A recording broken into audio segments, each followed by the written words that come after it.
Bab 39. Melewati beberapa kuburan, tibalah di depan sebuah kuburan yang tampak kuno. Arif melihat 7 atau 8 pria kekar mengelilingi seorang wanita cantik.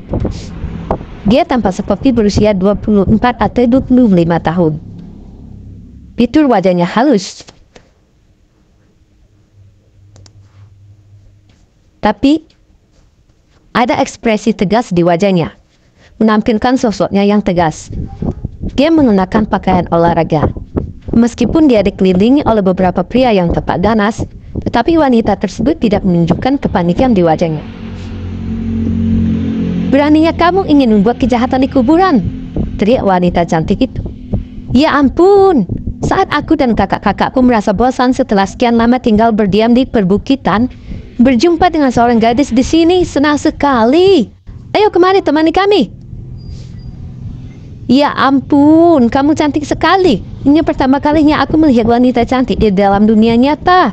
Marilah sayang, biarkan aku memberimu waktu yang menyenangkan," kata seorang pria bejat sambil menjulurkan tangannya untuk membelai pipi wanita tersebut. Namun pada saat berikutnya wanita itu mengangkat kakinya dan menentang selangkangannya, menyebabkan dia terjatuh ke tanah dengan posisi membungkuk. "Penghinaan sekali. Saya ini Sechen, Kapten Tim Investigasi Kriminal Curup. Mati di sana." Wanita itu menjepit pria itu ke lantai sambil berteriak dengan keras. Ekspresi pria lain berubah. Mereka tahu bahwa ada seorang kapten wanita yang mengesankan di Curup, tapi mereka tidak menyangka ternyata dia adalah wanita cantik yang mereka jumpai ini.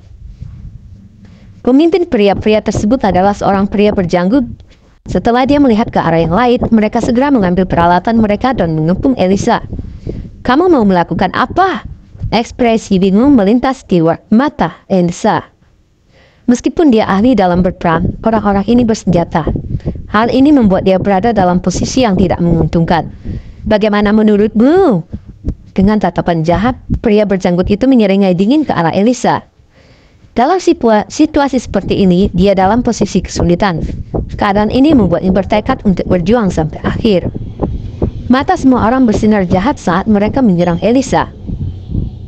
Elisa sedikit panik, dia sedang cuti hari ini.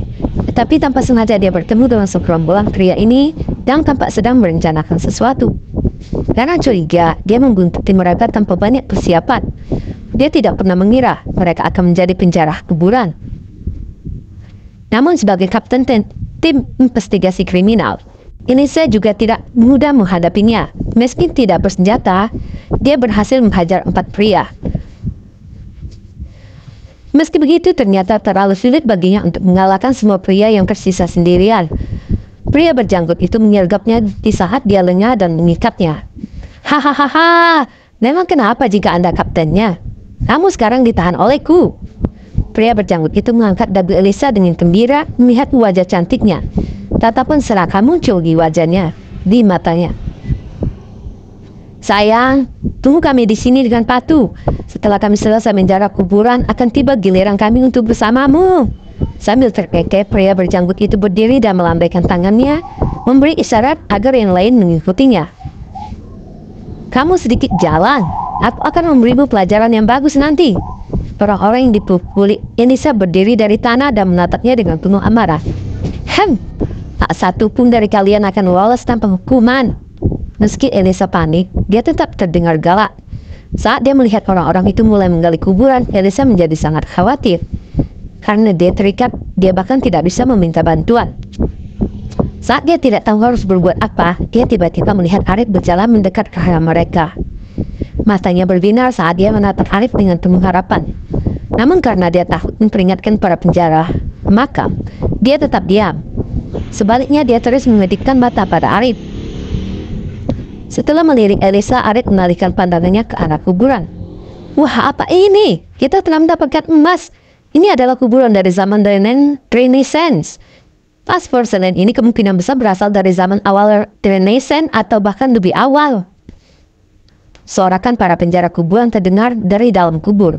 Arif awalnya berencana melepaskan ikatan Elisa, namun setelah mendengar sorakan mereka, dia langsung berjalan menuju kuburan. Arif juga penasaran dengan apa yang ditemukan oleh segerombolan penjara magang tersebut.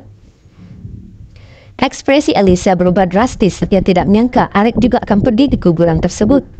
Meski Arif mengenakan pakaian biasa, dia terlihat sangat sopan dan tampan. Oleh karena itu, Elisa secara tidak sadar berasumsi bahwa dia adalah pria yang baik dan dia berharap banyak pada Arif untuk membantunya. Dia tidak pernah menyangka bahwa kenyataannya tidak sesuai dengan harapannya. Dia menduga Arif pastilah juga tertarik dengan barang-barang yang ada di kuburan tersebut. Bab 40. Elisa kecewa, tetapi di samping itu muncul juga kekhawatiran pada dirinya.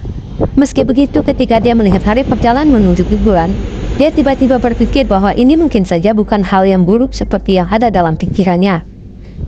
Terowongan menuju kuburan itu sempit dan hanya bisa dilewati oleh satu orang saja. Arif langsung masuk mengikuti gerombolan pria tersebut. Sejujurnya dia penasaran dengan apa yang bisa digali orang-orang ini dari sebuah kuburan kuno.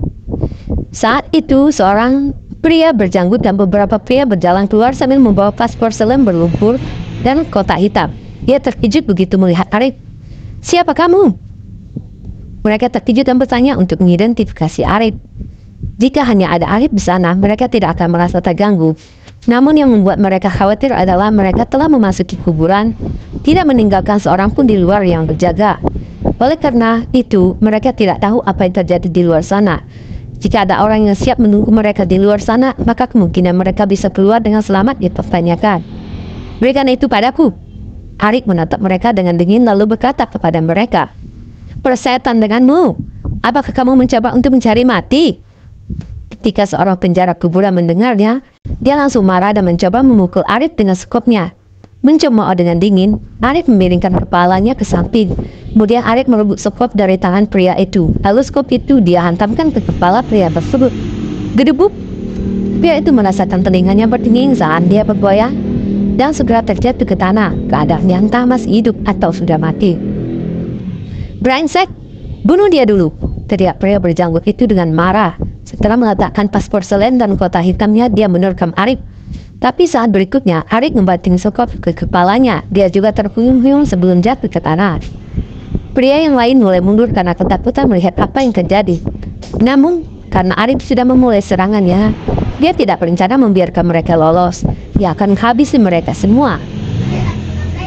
Mengejar mereka, dia menjatuhkan mereka masing-masing dengan skop.